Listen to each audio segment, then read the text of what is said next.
Now, this gives us an experience of, when patients come in to see me, especially patients that have a lot of anxiety or very high stress, there's two things I have to do to help them get better. First is, we need to work on their hardware, okay? We need to work on the body. Now, if anyone ever has been in here for a treatment and had an acograph, there's these levels and averages that people have. Sometimes when people are really emotional and things are really difficult, that average, which should be around 100, is usually around 180. And I always say you're revving like a truck, okay? You're idling so high that your body can't relax and settle. So we need to clear that out. We need to settle things down, vent off all that excess, and get your body balanced enough so that you can really heal. Because I can balance someone that's going through emotional and trauma fairly quickly, and they're going to feel awesome. They're going to feel great.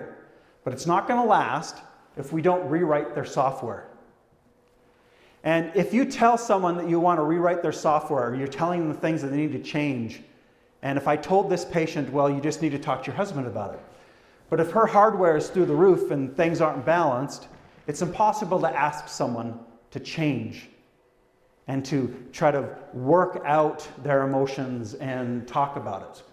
Because if you're revving 100 miles an hour, you can't sit still long enough, you can't relax, you can't feel settled and balanced enough to do something about how you perceive the world and how you understand your emotions and what you're doing with them. So it's important to me to work on the hardware by settling them down, balancing them out, and then explaining to them how to rewrite their software, to rewrite how they perceive the world and how their emotions are treating them and how to use their emotions to find that balance back in their lives again. Okay? So, one thing I often remind patients, and that I see this a lot, is that I get patients and I'll talk to them and they're like, well, I'm depressed, or I'm angry, or I'm sad. Okay? Well, hi depressed, I'm Jared. Nice to meet you. Okay? You're not an emotion. You're not depressed. You're not angry. You're not sad. You may be feeling sad. You may be in a state of depression.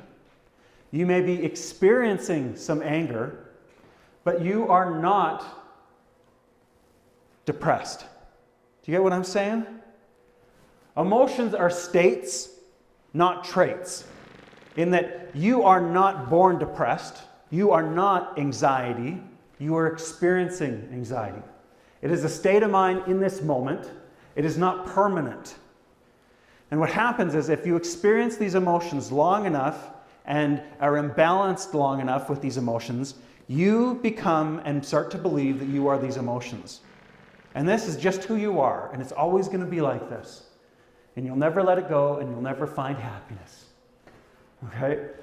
Because you think it's a trait rather than a state of mind. And all emotions are temporary, whether good or bad. They're temporary times. And if you can remind yourself that in the hardest and most difficult states, that alone, if you leave tonight with that understanding, you will find so much greater peace.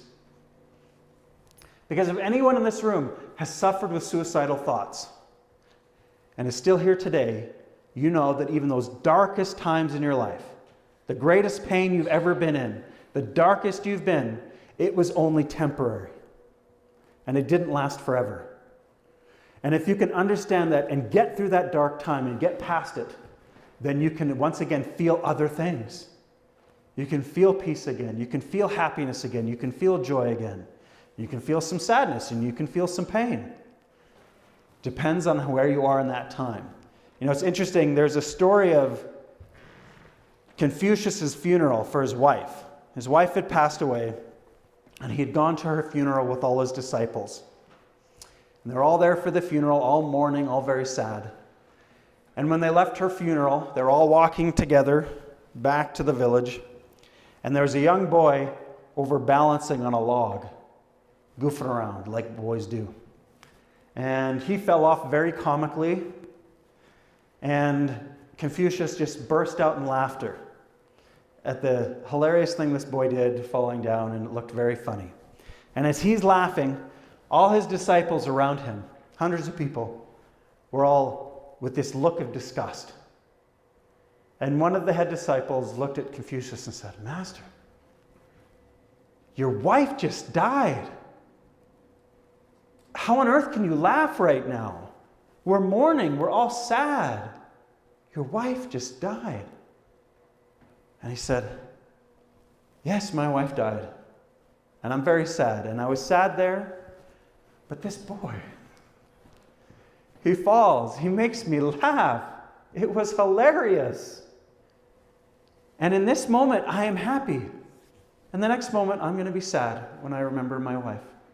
And hopefully the next moment, I'll feel joy again." And our emotions happen in the moment. And they're not permanent. And that's the lesson I want all of us to kind of understand. And the other thing we need to understand with emotion, again, about our perception, reminds me of a story from Stephen R. Covey. And he talks about a time while he was on a subway car.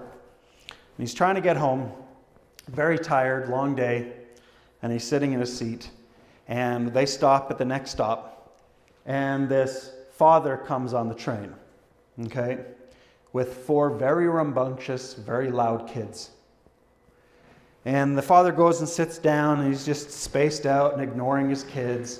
And the kids are running around the cars, screaming and yelling, bumping into people, hanging off of them, irritating everybody in the car. Very loud. And Stephen Covey's looking at this, and he's like, "Oh my goodness." And of course, I'm sure he has perfect kids. So he's judging them all and, going through all of this. Looking at the father. The father's not paying attention, just ignoring the kids. He's like, "What kind of parenting is this? Seriously? Your brats are bugging everybody. Do something about it." And this keeps going on in his head. And still, stop after stop, the dad does nothing. So finally, everyone in the car is looking at each other like, is somebody going to do something about this? Can you believe these kids? So finally, Stephen Covey gets up and he goes over to the man and he's like, "Excuse me, sir. I don't know if you've noticed, but your kids are bothering everyone in the car. Could you please parent them?" Very smugly. And the father, who's in this daze, all of a sudden comes to and, "Oh, I'm sorry. We're just at the hospital. Their mom died, my wife, and I don't know what to do." And instantly, his anger, his judgment evaporated. His perception changed immediately. Because all of a sudden, he understands what's going on. He understands the pain. He understands the reason for neglect. He understands that he's trying to hold this pain and this truth and reality from these children. And he's holding it all in himself. So everything changes immediately. Those around him that understood and heard what the father had said, all of a sudden, everyone's grabbing a child, putting them on their lap, soothing them, talking to them, helping them out. And everything changes in the car. Everyone's mood and support, all of a sudden. And he helped that dad get off the train, made sure they got home safely, and he learned a very valuable lesson that day. That we think, based off our perceptions and where we are and where we're headed, we judge everything. And we think everyone else understands the world from where we're at. Well, I would never do that.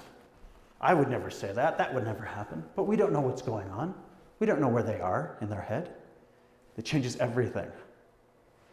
And if we take the time to understand where we're coming from and where others are coming from, it changes our emotions almost overnight.